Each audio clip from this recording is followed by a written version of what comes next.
Hello, नमस्कार, आदाब, सत श्री अकाल और अस्सलाम वालेकुम। मैं हूं मोहम्मद अहमद काज़मी, लेकर आया हूं खास फ्राइडे का प्रोग्राम साउथ एशिया पर नजर सैयद अली मुश्तबा के साथ। सैयद अली मुश्तबा साहब पूरे हफ्ते इस प्रोग्राम की तैयारी करते हैं, पूरे भारत के पड़ोसी मुल्कों पर नजर रखते हैं और खास अपने कॉन्टैक्ट्स के जरिए अलग अलग सोर्सेज से आने वाली इंफॉर्मेशन को इकट्ठा करके इस प्रोग्राम में ला करके हमें देते हैं। सैयद अली मुश्तबा साहब वैसे तो चेन्नई में रहते हैं, लेकिन आजकल वो अपने गांव माने गांव शेखपुरा बिहार में है और कुछ दिन के लिए सर्दियों की छुट्टियों में उस तरफ है। अपने वतन की भी खैर खबर रखते हैं, अपने अहलो अयाल रिश्तेदारों में अपनी प्रॉपर्टी, बहुत से अपनी जिम्मेदारियां जो जाती होती हैं उसके लिए वो जाते हैं। आज का प्रोग्राम जरा मुख्तलिफ है। पहले तो हम साउथ एशिया के कुछ मुल्कों की कुछ खास खास खबरों पर डिस्कस करेंगे। उसके बाद 2025 में इस इलाके में और क्या कुछ हो सकता है, क्या उम्मीद की जा सकती है।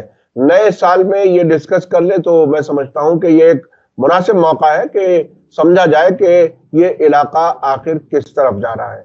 सैयद अली मुश्तबा साहब, वेलकम है आपका। मीडिया स्टार वर्ल्ड को आप वक्त दे देते हैं, उसके लिए बहुत बहुत शुक्रिया। सबसे पहले वक्त बचाने के लिए मैंने जरा मुख्तसर रखा है अपना इंट्रोडक्शन। आप ये बताइए कि अफगानिस्तान से क्या क्या खबरें, पहले हम खबरों पर चर्चा कर लेते हैं, उसके बाद 2025 डिस्कस करेंगे। जी बहुत शुक्रिया काज़मी साहब। मेरे सामाइन को मेरा आदाब, सत श्री अकाल और अस्सलाम वालेकुम। अफगानिस्तान से जो खबर है, ताज़ा खबर है, वो ये है कि तालिबान जो सरकार है वहां पे और जो मतलब इस्लामिक एमिरेट्स है, उसने डिसाइड किया है कि वो पाकिस्तान पे जो है वो रिटेलिएट करेगी। क्योंकि लास्ट वीक हमने आपसे डिस्कस किया था कि पाकिस्तान ने जो है पख्तिया प्रोविंस में, जो कि पाकिस्तान के बॉर्डर लगता है, बॉर्डर से लगा हुआ मतलब वो प्रोविंस है खैबर पख्तूनख्वा का, उस पर एयर स्ट्राइक कर दिया था और कोई 50 के आसपास लोग जो है वो मर गए थे वहां पे। उसके रिटेलिएशन में अफगानिस्तान ने मतलब पाकिस्तान के ऊपर अटैक किया। उनके दो पोस्ट जो हैं जो कि मतलब पाकिस्तान के अंदर थे, उनको उन्होंने जो है गिरा दिया और वहां पे जो है अच्छी खासी एक जंग का माहौल हो गया था, जो कि फिर रुक गया और फिर आप मतलब ये कि एक सीज फायर हो गया। लेकिन ये बढ़ते तेवर बता रहे हैं अफगानिस्तान के कि वो मतलब किसी भी फॉरेन मुल्क की जो है मतलब कोई उनके अंदर घुस करके उनको जो है वो हार्म नहीं कर सकता है और वो मतलब उसके लिए तैयार है कि वो मतलब उसको रिटेलिएट करे। तो ये एक बड़ी खबर है। इस खबर के आगे जो है वो ये एक और बड़ी इंपॉर्टेंट खबर है, इसी से रिलेटेड खबर है कि अफगानिस्तान के एक मिनिस्टर हैं जिनका नाम मैं अभी भूल रहा हूं, लेकिन वो जो मिनिस्टर हैं वो तोलो न्यूज पर उनका वो साइट लगी हुई है, जिसपे उन्होंने एक्सेप्ट किया है कि तहरीक तालिबान के जो लोग हैं वो अफगानिस्तान में हैं, उनको उन्होंने गेस्ट का दर्जा करार किया है कि वो हमारे लोग हैं और वो हमारे गेस्ट। तो ये जब बात उन्होंने इकरार कर ली है कि मतलब तहरीक तालिबान के एलिमेंट्स अफगानिस्तान में मौजूद हैं, तो इसका बहुत बड़ा रिपरकशन होने वाला है। एक रिपरकशन तो ये होने वाला है कि पाकिस्तान इस बात की हमेशा से ये कहता आ रहा है कि तहरीक तालिबान के लोग जो है अफगानिस्तान में है, वहां से आते हैं हमारे यहाँ दहशतगर्दी करते। दूसरी बात है कि यूनाइटेड नेशन जो है वो मतलब हमेशा एक रिपोर्ट शाया करता है जिसमें वो कहता है कि मतलब और भी टेररिस्ट संगठन जो है वो अफगानिस्तान में है। अभी अफगानिस्तान जो है वो टेररिस्ट से फ्री नहीं हुआ। और जबकि तालिबान हुकूमत ये कहती आई है कि हमने टेररिज्म पर कंट्रोल कर लिया है, कोई टेररिस्ट यहाँ नहीं है, और छोटे मोटे जो एलिमेंट्स हैं अलकायदा और मतलब वो क्या कहते हैं दाइश, इनको हम जो है मतलब एक किनारे लगा रहे हैं। तो ये जो खबरें हैं ये बड़ी अहम खबरें हैं, जिससे ये समझ में आ रहा है एक तो ये कि पाकिस्तान और अफगानिस्तान के जो क्लैशेस हैं और जो उनके साथ जो झगड़े हैं वो सामने आ रहे हैं। दूसरा ये है कि अफगानिस्तान जो है वो अभी भी टेरर फ्री मुल्क नहीं है। तो यही खबर जो है वो अफगानिस्तान से सामने आई है, जिसको हम आपके साथ शेयर कर रहे हैं। जी, ये बहुत ही बड़ी खबर है, इसलिए कि सरकारी तौर पर एक मिनिस्टर अगर ये बात कहता है कि तहरीक तालिबान पाकिस्तान जो है वो हमारे मेहमान है, तो अब से पहले पाकिस्तान ने वो इल्जामात लगाए थे कि ये दहशतगर्दों को अपने यहाँ रखते हैं। इसको आगे कैसे डिफेंड कर पाएंगे? क्या डिप्लोमेसी तालिबान ने अभी नहीं सीखी है? बहुत सी बातें सियासत में होती हैं, लेकिन उसे बयान नहीं किया जाता है। लेकिन उन्होंने बयान किया है, इसका क्या मकसद है, ये बहुत ही अहम है समझने के लिए। ये क्या कुछ होगा ऐसे हालात में, जबकि अभी तालिबान की सरकार को रिकॉग्निशन नहीं मिला है बहुत से मुल्कों की तरफ से, बल्कि किसी भी तरफ से। सिर्फ कुछ एम्बेसियां फंक्शनल हैं किसी हद तक, लेकिन डिप्लोमेटिक ताल्लुकात जिस तरह से कायम किए जाते हैं, रिकॉग्नाइज किया जाता है, उस तरह से अभी कोई ऐलान नहीं हुआ है। अच्छा, अब बांग्लादेश से क्या खबरें? बांग्लादेश में भी बहुत ही उथल पुथल की खबरें आ रही हैं, क्या कुछ है वहां से, कुछ खास खबरें? देखिए, बांग्लादेश से अब जो खबर आ रही है, ये अभी 2 दिन पहले 30 तारीख को एक इंटरव्यू जो वहां के आर्मी सरबराह है, उनका नाम है वकारुज्जमान, और वो chief of the army staff है, उन्होंने, और मेरे ख्याल में वही अभी रूलर हैं मतलब बांग्लादेश के, क्योंकि एडवाइजरी सरकार है, तो एडवाइजरी सरकार किसको एडवाइस दे रही है, तो वो आर्मी चीफ को ही एडवाइस दे रही है, ऐसा हमारा समझना है। तो मेरे ख्याल में जो बागडोर जो बांग्लादेश की है, वो मतलब chief of the army staff की है, वकारुज्जमान। तो वकारुज्जमान ने जो है वो अभी 2 दिन पहले जो है वहां का एक अखबार है परथमालो, उसके अंदर वो एक बहुत लंबा इंटरव्यू उन्होंने दिया है, जिसपे सारे हालात बांग्लादेश के उन्होंने मतलब पे डिस्कस किया है, और कोई भी ऐसा इशू जो है उन्होंने, एक्सेप्ट वन, वो है कि शेख हसीना वाजिद का क्या होगा, इस पे उन्होंने बात नहीं किया, बाकी सारी चीजों पे उन्होंने बात की। तो पहली बात जो है, हम लोग भारतीय हैं तो उसके हवाले से ये है कि उन्होंने ये बात को बहुत मतलब स्ट्रांगली कहा है कि बांग्लादेश जो है भारत के बिना सरवाइव नहीं कर सकता, हमारा डिपेंडेंस जो है वो भारत के ऊपर है, और भारत का भी डिपेंडेंस हमारे ऊपर है, तो हम कोई ऐसा काम ना करें जिससे भारत नाराज हो। और उन्होंने जो पॉलिटिकल स्टैब्लिशमेंट है और जो अननेसेसरली अदर एलिमेंट्स हैं, उनको एंटी इंडिया स्टेटमेंट और इस तरह की चीजें ना करने की मतलब बड़े ही मतलब साइलेंटली उन्होंने इस तरह की हिदायत दी है कि मतलब, और उसके साथ साथ वो उन्होंने एक लाइन और भी ऐड कर दिया है कि भारत भी कुछ ऐसा काम ना करे जिससे कि बांग्लादेशी खफा हो, ये भी उन्होंने कहा है इसी, ताकि मतलब वो बैलेंस हो जाए दोनों तरफ से, अपनी तरफ से दूसरी बात उन्होंने जो भारत का कंसर्न है वो ये कि साहब मतलब वहां पे एट्रोसिटीज अगेंस्ट माइनॉरिटीज और हिंदूज हो रहे हैं, उस मुद्दे को उन्होंने कहा कि ये जो शेख हसीना वाजिद के बाद जो है वो पुलिस फेलियर हो गया बांग्लादेश में, और अभी तक पुलिस जो है वो इतना मतलब ये कि अपने आप को इतना स्ट्रांग नहीं कर पाई है कि वो जो है लॉ एंड ऑर्डर सिचुएशन को, और जो इंटरनल जो इश्यूज हैं जो कि आर्मी के कंट्रोल में नहीं है या आर्मी के मतलब इसमें नहीं है, उनको वो मतलब live up to the expectation नहीं किया उन्होंने, और पुलिस की कमजोरी की वजह से वहां पे तो एक इनडायरेक्टली उन्होंने इस बात का इकरार भी कर लिया है कि मतलब वहां पे जो भी कुछ एट्रोसिटीज हो रही हैं या बांग्लादेश में जो हिंदुओं के अगेंस्ट में, वो सही है। तीसरी बात उन्होंने इंटरनल सिक्योरिटी की बात की है, तो इंटरनल सिक्योरिटी में उन्होंने कहा कि यहाँ पे जो चीटागांव हिल्स है जो जो जो वहां पे हमेशा डिस्टर्ब एरिया रहता है, तो वो अभी बना हुआ है। दूसरा उन्होंने म्यांमार बॉर्डर के ऊपर भी कहा है कि यहाँ पे भी हमें जो है कुछ डिस्टर्बेंसेस दिखाई पड़ रहा है।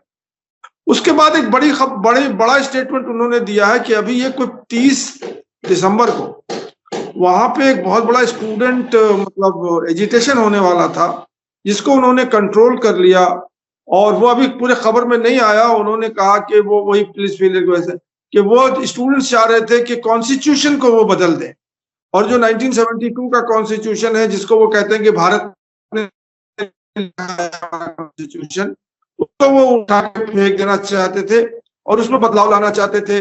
बांग्लादेश को इस्लामिक रिपब्लिक बनाना चाहते थे, उसमें वो बांग्लादेश का जो नेशनल एंथम है उसको बदलना चाहते थे, और बहुत सारी चीजें जो हैं वो उसमें करना चाहते थे।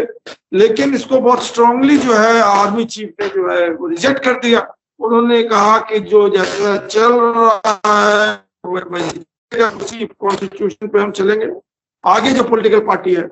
और जो लास्ट बात उसने कही थी वो ये कि देखिए, हमें जो है पीस एंड स्टेबिलिटी चाहिए बांग्लादेश को, अगर उसको इकोनॉमिकली डेवलप करना है, और इंटरनली अगर पीस एंड स्टेबिलिटी नहीं होगी तो बांग्लादेश डेवलप नहीं होगा, और यही इसी इंस्टेबिलिटी की वजह से वो बांग्लादेश फिर जो है मतलब एक तरह से इनस्टेबल गवर्नमेंट रहेगी, इनस्टेबल एटमॉस्फेयर रहेगा।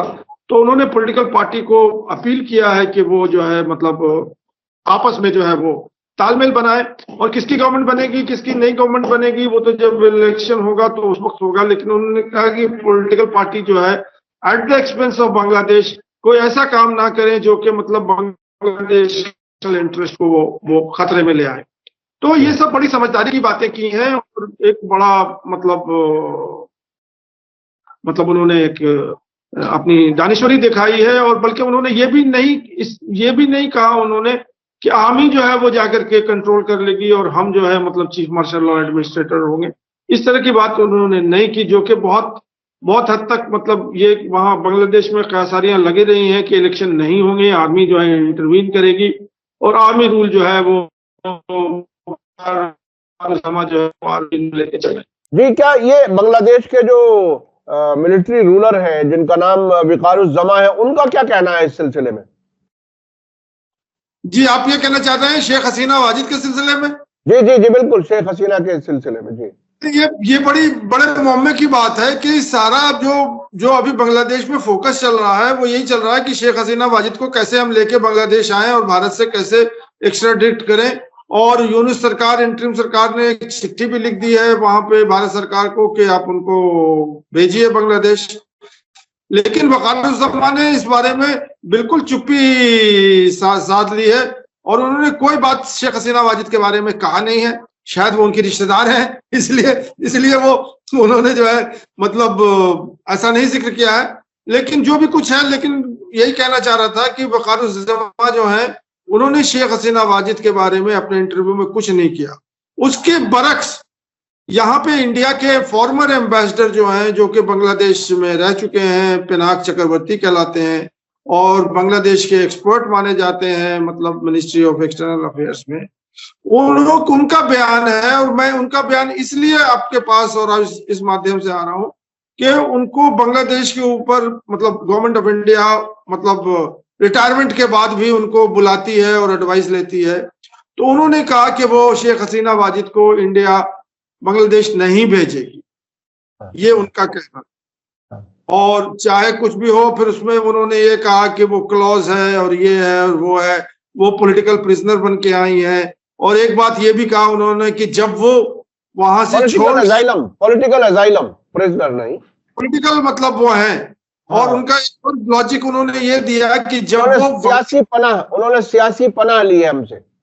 जी जी। और एक बात उन्होंने ये कहा है कि जब वो बांग्लादेश से आई थी मतलब उन्होंने उड़ी थी वहां पे, उससे पहले उनके ऊपर कोई केसेस नहीं थे। ये दाव पेच है, उससे पहले कोई केसेस नहीं थे। जब वो उन्होंने रिजाइन किया या नहीं किया, लेकिन जब वो बांग्लादेश को उन्होंने छोड़ा और भारत आई, उनके ऊपर कोई केसेस नहीं थे। अब जो भी केसेस लगे हैं उनके एब्सेंस में लगे हैं, उनके मतलब गैर मौजूदगी में लगे हैं। तो उसके लिए मैं इंडिया क्यों भेजे ट्रायल के लिए उनको वहां? जी जी। अच्छा, बांग्लादेश से एक और खबर आ रही है जिसमें कहा गया है कि जो बच्चों को किताबें पढ़ाई जाती है उसमें बांग्लादेश में ये बताया जाएगा कि जियाउर रहमान जो है वो उन्होंने डिक्लेयर किया था इंडिपेंडेंस को 1971 में, ना कि शेख मुजीबुर रहमान को। यानी दो बेगमों के वालिद जो मरहूम हो चुके, उनके बारे में जो है वो एक तरह से तारीख बदलने की सी कोई बात है क्या? वहां भी ऐसा हो रहा है? यहाँ तो हम अपने यहाँ हिस्ट्री की किताबें बदलने की बातें देखते ही है। क्या बांग्लादेश में इस हद तक सियासी दुश्मनी के फादर ऑफ नेशन जिनको कहा जाता था, अब उनको नेगेट किया जा रहा है? जी, ये बातें तो वहां चल ही रही हैं जब से शेख हसीना वाजिद वहां से हटी हैं, या उससे पहले भी ये बात चल रही थी कि वो शेख मुजीबुर रहमान को फादर ऑफ नेशन नहीं मानते हैं। तो ये तो बीएनपी वाले पार्टी के जो लोग हैं, मतलब जो बांग्लादेश नेशनलिस्ट पार्टी है, खालिदा जिया जिनको मतलब लीड कर रही हैं और अभी भी वो हयात में है, और उनकी तरफ से, और जो बाकी जो लोग हैं, मतलब एक तरह से समझे एक साइजेबल पॉपुलेशन जो है वो मतलब अपनी बांग्लादेश की अपनी हिस्ट्री को वो नेगेट करना चाह रहा है। और वो शेख मुजीबुर रहमान को अब वो एक्सेप्ट नहीं कर रहे हैं कि वो जो है वो ये कहते हैं कि 72 में प्रेशर में जो कॉन्स्टिट्यूशन बना था उसी कॉन्स्टिट्यूशन को जो है वो बदलना चाहते हैं। और ये सारी चीजें जो आप अभी बयान कर रहे हैं वो उसी से फ्लो होता है और उसी से ये होता है और उसके अगेंस्ट में बात हो रही है। तो अभी जो विकारुज्जमा ने जो स्टेटमेंट दिया है उसमें उन्होंने उस बात को मतलब सप्रेस किया है कि अगर ऐसी चीजें कुछ हो रही हैं तो वो तो मतलब ये है कि एंटी कॉन्स्टिट्यूशन हो जाएगी और ये है। तो ये खबर को मैं ज्यादा अहमियत नहीं दे रहा हूँ, बातें तो चलती रहती हैं। भारत में ये चल रहा है कि कल मोदी जी जो है वो भारत को जो है हिंदू राष्ट्र डिक्लेयर कर देंगे, वो हिंदू देश हो जाएगा, हिंदुस्तान का जो तिरंगा है वो अब भगवा झंडे में बदल जाएगा। तो ये तो बातें चलती रहती हैं, इनका क्या है, मतलब वो वैसी बातें वहां भी चल रही हैं। अब यहाँ पे जो है वो एनसीईआरटी और ये वो मिलकर करके वो इतिहास बदल रहे हैं और मतलब वो कर रहे हैं, तो शायद इसी तरह की चीजें वहां भी हो रही होंगी। मुझे इसकी ज्यादा कोई तस्दीक नहीं है, खबरें भी नहीं आई हैं। जी। अच्छा, बांग्लादेश को तो शिकायत अपने तरीके से है कि भारत जो है वो कुछ वहां के अंदरूनी मामलात में दखल देता है, लेकिन एक बड़ी खबर अमेरिकी मीडिया में आई है मालदीव के सिलसिले में। वो क्या कुछ है, वहां भारत क्या कुछ चाहता था? जी, ये बहुत बड़ी खबर है जिसको वॉशिंगटन पोस्ट ने शाया किया है और उसने क्लेम किया है कि ये जो खबरें हैं वो सारी की सारे इसके डॉक्यूमेंट्री एविडेंसेस उसके पास। और वो खबर ये है, पहले खबर पे चलते हैं, कि भारत ने मोइजू सरकार को, मोहम्मद मोइजू सरकार को इम्पीच करने की साजिश की थी। इम्पीच करने की साजिश की थी और वो साजिश में 50 करोड़ 70 लाख रुपए उन्होंने जो है भारत सरकार ने बाकायदा नाम भी दिया है जो लोग हैंडल कर रहे थे इस खुफिया क्लैंडस्टाइन ऑपरेशन को, जो कि इन्वॉल्व थे वहां पे, जो उनके एमपी हैं उनको पैसे देने में। वो तो आप जानते हैं बीजेपी तो बहुत माहिर है, मतलब वो एमपी को खरीद लेती है, एमएलए को खरीद लेती है। यानी वो सिर्फ यहाँ भारत में ही एमएलए और एमपी नहीं खरीदती, दूसरे मुल्कों में भी एमपी और एमएलए खरीदती है। जी, यही वॉशिंगटन पोस्ट यही इसी बात की निशानदेही कर रहा है और उसके पास पूरी डॉक्यूमेंट्री एविडेंसेस है जिसमें उन्होंने नाम के साथ बताया है। लेकिन मोइजू सरकार जो है वो पहले से अलर्ट हो गई थी और उसने उसको, जैसे हमारे नीतीश कुमार जो है बिहार वाले, ये काम तो बिहार में भी चल रहा है, आरिफ मोहम्मद खान को भेज दिया गया है यही काम करने के लिए, और नीतीश कुमार जो है वो जानते हैं कि उसको क्या करना है। तो ये तो भारत में चल ही रहा है, हम भी जानते हैं, आप भी जानते हैं, सारे पत्रकार भी जानते हैं। लेकिन जो बड़ा खुलासा वॉशिंगटन पोस्ट ने किया है कि अमेरिका यही काम नहीं कर रहा है सीरिया में और मिडिल ईस्ट में और इन सब जगहों में, पाकिस्तान में, और कहा ये भारत भी कर रही है अपने पड़ोसी देशों में। और ये खबर इस बात की निशानदेही है कि भारत ने कोशिश की लेकिन वो कोशिश नाकाम हो गई। और उसकी जो डिटेल है वो उसी तरह से है जैसे गुरवंत पन्नू को मारने के लिए भारत ने न्यूयॉर्क में जो है एक मतलब शार्प शूटर का जो है वो का व्यवस्था किया था और वो फॉइल हो गया वहां के इसमें, और उसमें जो है वो निखिलेश गुप्ता और यादव और कौन कौन राव के एजेंट और ये सब वो सब थे। इसी तरह की एक खबर है जो कि बहुत ही धमाकेखेज खबर है। अब बात यह है कि भारत सरकार ने उसके ऊपर कोई भी टिप्पणी करने से इनकार कर दिया।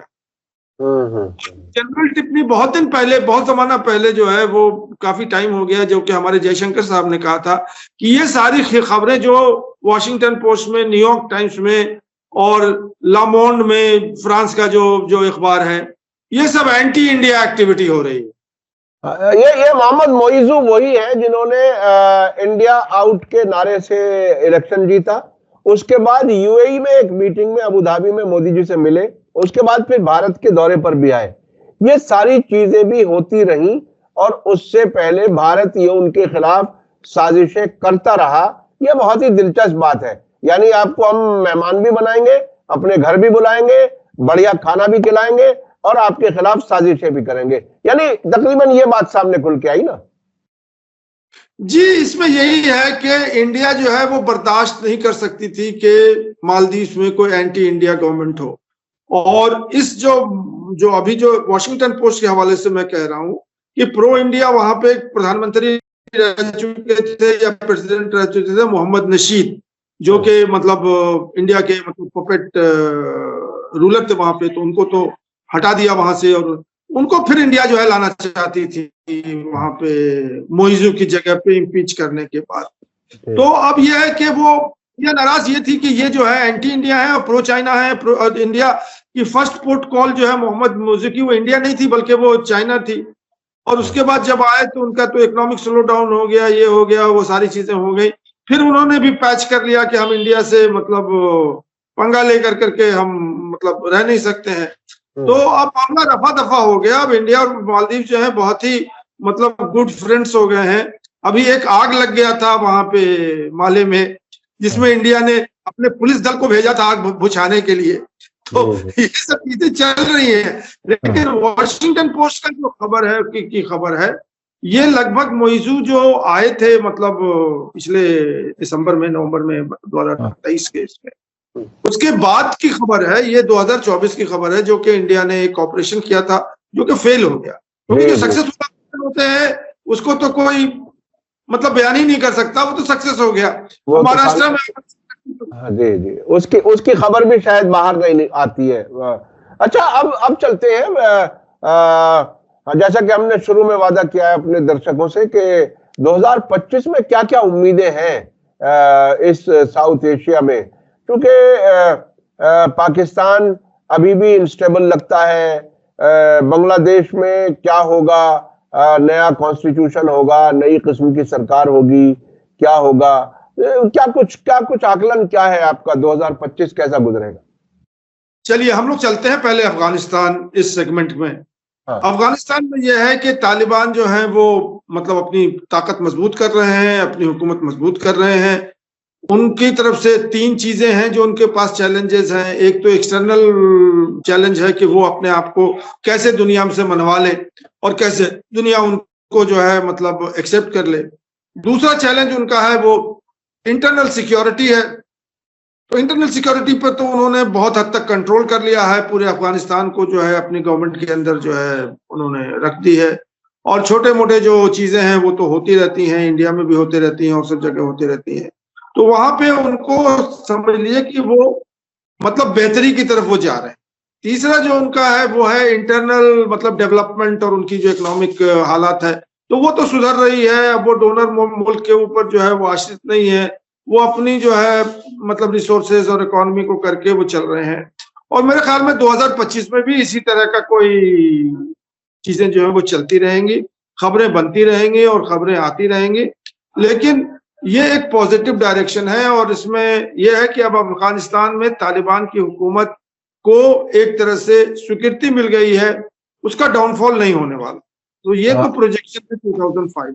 अच्छा, इस बार अब डोनाल्ड ट्रंप अमेरिका में आ रहे हैं क्या? जैसा कि उन्होंने दुनिया के दूसरे मुल्कों में कहा है कि जहां जंगें हो रही हैं उन्हें खत्म होना चाहिए, क्या अफगानिस्तान के मामले में भी वो कोई नई बात कर सकते हैं क्या? तालिबान को अपने साथ छोड़कर पत्रकार हैं, जब वो करेंगे तो हम खबर देंगे। अभी तो कुछ नहीं कर रहे हैं वो।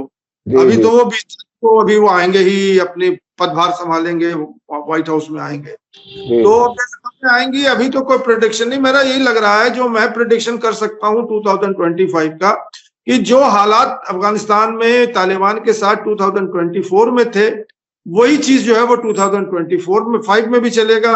कोई बहुत बड़ा मेजर मतलब ऐसा नहीं है कि अमेरिकन फौज जो है वो फिर उतर जाएगी पैराट्रूप करके और अफगानिस्तान में तालिबान को हटा देगी और फिर अपनी सरकार बनाएगी, क्या करेगी, ऐसा कुछ नहीं होने वाला। जी जी जी जी। अच्छा, पाकिस्तान का क्या? पाकिस्तान का में क्या लगता है, पाकिस्तान में क्या होगा? पाकिस्तान में देखिए एक जो बहुत अहम चीज है, पाकिस्तान में भी वैसी तरह की सरकार चलेगी। एक तरफ इमरान खान है, बाकी तरफ रेस्ट है। रेस्ट में जो है वो जितने भी पॉलिटिकल जमायत है और जो भी कुछ है वो रेस्ट में है, और उसके ऊपर जो है वो आर्मी है। तो ये तीन जो है समीकरण वहां बने हुए हैं, आर्मी, इमरान खान और रेस्ट। तो ये सिलसिला चलेगा। मुझे जहां तक अपना प्रेडिक्शन करना है कि शायद एक आध महीने के अंदर इमरान खान जो है वो जेल से रिहा हो जाएंगे और उनके साथ कुछ टर्म्स एंड कंडीशंस होंगे कि वो फिर जो है मतलब जोर शोर ना करें वहां पे मतलब पॉलिटिकली, और फिर वो अपने मतलब पुराने के हम जीते हुए थे और वो ना करें।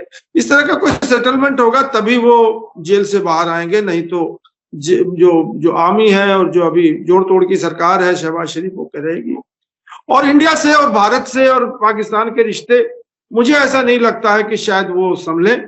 इंडिया को जब तक वो इंडिया झुकेगी नहीं कि हम जो है वो टेररिज्म और उनका मतलब वो है, तब तक वो जो इंडिया का जो मेन रिजर्वेशन है और पाकिस्तान का जो मेन रिजर्वेशन है कि साहब कश्मीर को डिस्कस कीजिए आप, इंडिया नहीं डिस्कस करना चाहती है। तो मुझे नहीं लगता कि ये जो स्टेलमेट चल रहा है, इस स्टेलमेट में कोई कमी आएगी। बस एक आशा की किरण यही समझ में आती है कि शायद इंडिया अफगानिस्तान जाने के लिए, अपने तजारत को बढ़ाने के लिए, अपने एसेट्स को मतलब फिर से वापस लेने के लिए वो कुछ नरमी का रुख मतलब बनाए और पाकिस्तान से इस बात के लिए डील करे कि हम आपसे जो है ट्रेड एंड कॉमर्स शुरू करना चाहते हैं और जो भी कुछ करना चाहते हैं, अगर हमें आप अफगानिस्तान का एक्सेस दीजिए। ये मेरा अपना मतलब जाती एनालिसिस है। तभी इंडिया पाकिस्तान के रिश्ते शायद किसी लेवल पर जो है आके हमवार हो। हाँ जी, पिछले दिनों तालिबान ने भी इस किस्म की कोई शर्त रखी है पाकिस्तान के साथ कि अगर वो तापी गैस पाइपलाइन वहां से निकालना चाहते हैं या किसी और उनको कनेक्ट करना चाहते हैं सेंट्रल एशिया को, तो उसके साथ वो शायद भारत के लिए भी कॉरिडोर मांग रहे हैं। तो वो बहरहाल तिजारत का एक रास्ता है, वो अगर खुले तो भारत के लिए, अफगानिस्तान के लिए, पाकिस्तान के लिए, तीनों के लिए कुछ अच्छा होगा, मुझे ऐसा लगता है। पाकिस्तान में भी महंगाई जिस तरह से है, लोगों को परेशानियां हैं, अगर पड़ोसी मुल्कों से तिजारत बढ़ती है तो वो प्रेशर भी जरा कम होता है। अच्छा, बांग्लादेश तो टर्मोइल की सी हालत में है, वहां क्या कुछ इलेक्शन कब होने हैं, क्या उन्होंने क्या बताया हुआ है? जी, वो इलेक्शन तो 25 दिसंबर और 26 के जनवरी में अगले साल, कभी अभी एक साल बाकी है। देखिए, बांग्लादेश की जो हालत है शेख हसीना के वाजिद के जाने के बाद, अभी बांग्लादेश बिल्कुल फ्लक्स में है, बिल्कुल मतलब ये है कि वहां पे कोई स्टेबिलिटी नहीं है, बहुत ज्यादा इंस्टेबिलिटी आ गई है। और ये इंटरिम सरकार जो भी कुछ है, एडवाइजरी सरकार, ये कोशिश कर रही है। सबसे पहली बात है कि जो सबसे पहला चैलेंज है उनको कि वो है इकोनॉमिक डेवलपमेंट के लिए या इकोनॉमिक स्टेबिलिटी के लिए। और इकोनॉमिक स्टेबिलिटी जब तक नहीं आएगी जब तक कि उनकी इंटरनल सिक्योरिटी और मतलब वहां पे पीस और स्टेबिलिटी और पॉलिटिकल मतलब जो मिजाज है वहां पे, वो राइवलरी का नहीं बदल जाएगा। तो अभी बांग्लादेश का यही प्रोजेक्शन है मुझे कि 2025 में जो है वही कहानी चलती रहेगी, जो कि मतलब 2024 के हसीना के जाने के बाद जो है 5 अगस्त के जो वो वहां से हटी थी। तो मुझे कोई बहुत बड़ा मतलब मेजर डेवलपमेंट ये है कि पाकिस्तान से जो है वो मतलब रिश्ते बढ़ा रहे हैं और रिश्ते जो है वो मतलब और कर रहे हैं। तो वो इंडिपेंडेंट कंट्री है, कर सकते हैं, लेकिन उन्हें इस बात कहा जो अभी हमने पहले डिस्कस किया था कि वक़ारुज़्ज़मान ने ये कहा है कि मतलब एक्सप्लिसिटली नहीं कहा है कि हम कोई भी गतिविधि बांग्लादेश में नहीं करेंगे जो एंटी इंडिया है। ये बड़ी बात है, क्योंकि वो ये नहीं कह रहे कि हम जो है पाकिस्तान से हथियार ले लेंगे और इंडिया में जाकर करके हम आतंकवाद करेंगे। इस तरह की बातें उन्होंने नहीं की है। उन्होंने ये कहा कि वो बांग्लादेश सॉइल को जो है एंटी इंडिया एक्टिविटी नहीं होने देंगे। पाकिस्तान से रिश्ते बढ़ा रहे हैं तो जाहिर सी बात है कि बांग्लादेश आजाद कंट्री है, जिससे चाहे वो रिश्ते बढ़ा सकता है, उनसे तजारत करना चाहता है और भी चीजें हैं।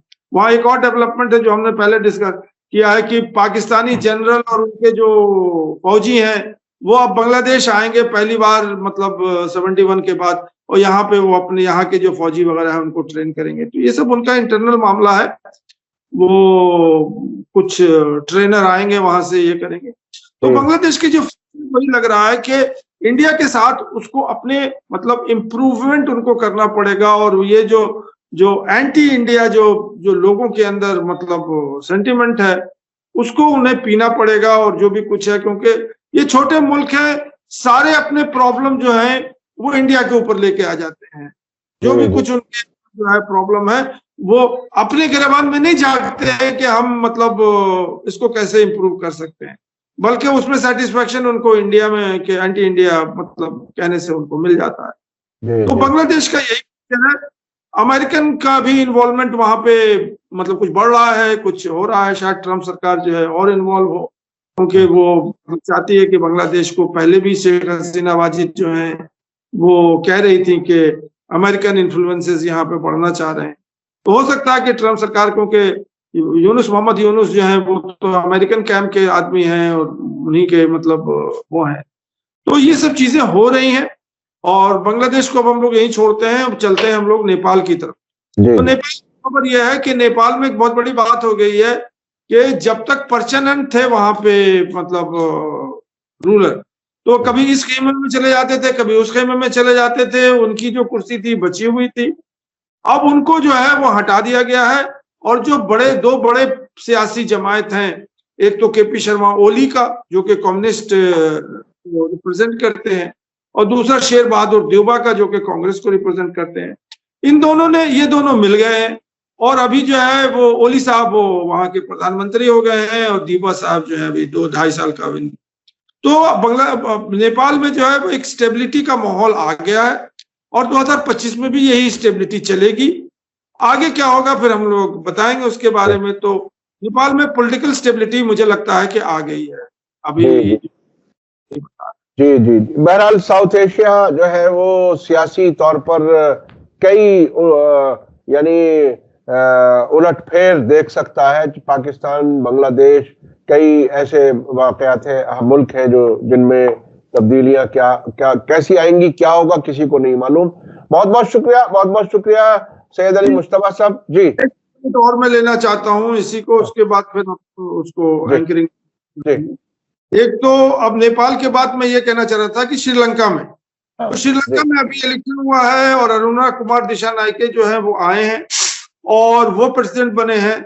ये एक बहुत बड़ी तब्दीली हुई है श्रीलंका में, जो कि मतलब साउथ एशिया के जो लोग हैं, एक्सपर्ट हैं या जो भी कुछ है जो इनको समझते हैं, क्योंकि ये फर्स्ट टाइम जो है वहां एक कम्युनिस्ट हुकूमत आई।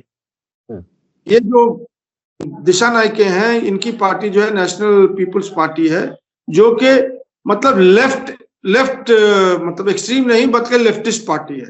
ये पहली बार जो है वो श्रीलंका में आई है। इससे पहले जो भी पार्टी थी वो सब कैपिटलिस्ट पार्टी थी, और सबके सब जो है वो पॉलिटिकल फिगर थे, जैसे राहुल गांधी हैं और राजीव गांधी हैं और इंदिरा गांधी हैं। उसी तरह की कहानी वहां भी चल रही थी कि ये है।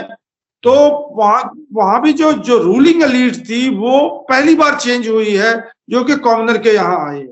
और अब यहाँ जो डिसीजंस इनकी तरफ से होंगे वो प्राइवेटाइजेशन की तरफ नहीं होंगे, जो कि भारत सरकार ने बहुत सारी चीजों पे जाके कंट्रोल किया हुआ था, और चाइना भी वहां पे घुस गई थी, और चाइना भी जो है वो कर रही थी।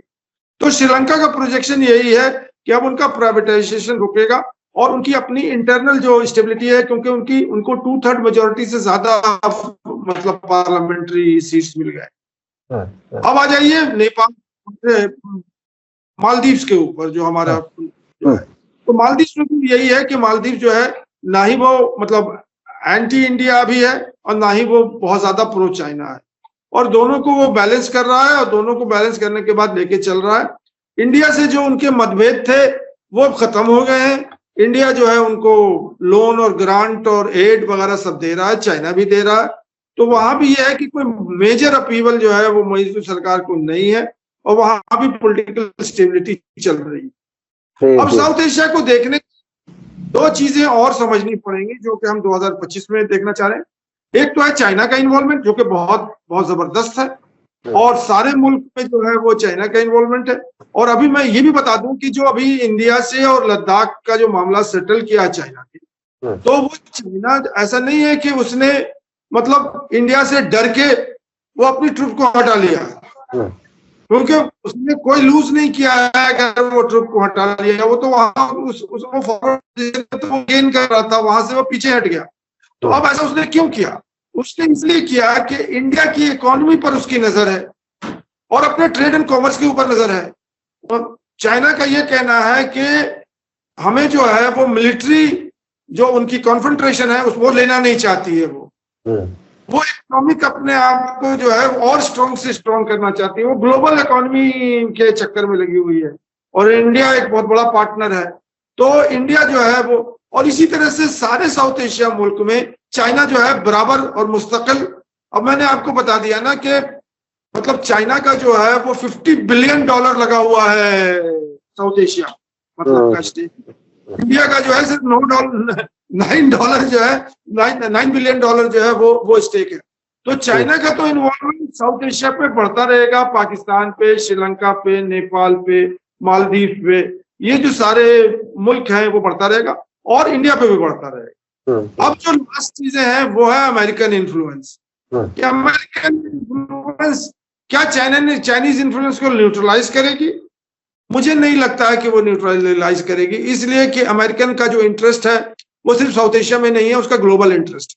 और वो अमेरिका को, चाइना को रिप्लेस करने के लिए अपना मतलब तन मन धन जो है वो साउथ एशिया में नहीं लगाए। जो उनका पहले ट्रेडिशनल लड़ाई है, जैसे पाकिस्तान है वैसे ही रहेगा। अफगानिस्तान को अपने ग्रिप से वो मतलब लूज नहीं करने देंगे, ग्रिप अपनी बनाए रखेंगे। बांग्लादेश में वो अपना इन्वॉल्वमेंट चाहते हैं और चाहेंगे भी। वो इंटरनल मैटर में वो कुछ बात कर रहे हैं कि यहाँ पे मतलब ह्यूमन राइट्स और ये वो नेपाल चल रहे हैं। वो जो है एक न्यूट्रल है और इंडिया पे उनका बहुत ज्यादा इन्फ्लुएंस है, मतलब अमेरिकन का। यही सिनेरियो जो है वो 5 में भी चलेगा। तो इसी बात करना चाहता हूँ अपना। जी, आपने बहुत ही डिटेल से बताया इन सारे मुल्कों के हालात और भारत का क्या कुछ रहेगा इन इलाकों, इन मुल्कों में क्या इम्कानात हैं, और अमेरिकन इन्फ्लुएंस का भी आपने जिक्र किया जिसे समझना बहुत जरूरी है, क्योंकि डोनाल्ड ट्रंप एक ऐसे प्रेसिडेंट हैं जो दोबारा बनने वाले हैं, जिनके बारे में बहुत ही यकीन से कोई बात कहना जरा मुश्किल होता है। वो कभी कुछ बोल देते हैं, कभी कुछ किसी तरफ चले जाते हैं। आने वाला वक्त बताएगा क्या सूरत हाल होगी। बहुत बहुत शुक्रिया सैयद अली मुश्तबा साहब, आपने साउथ एशिया के मुल्कों की ताजा खबरें भी और 2025 में क्या इम्कान है उस पर भी बात की, उसके लिए हम शुक्रगुजार हैं। इसी के साथ मुझे दीजिए इजाजत। धन्यवाद, शुक्रिया। जय भारत, जय हिंद। मीडिया स्टार वर्ल्ड के और वीडियो देखने के लिए हमारे चैनल को सब्सक्राइब करें और सीधे नोटिफिकेशन पाने के लिए बेल आइकन दबाएं। और अगर हमारी खबर सच्ची और अच्छी लगे तो अपने व्हाट्सएप, इंस्टाग्राम, फेसबुक और ट्विटर अकाउंट पर जरूर शेयर करें।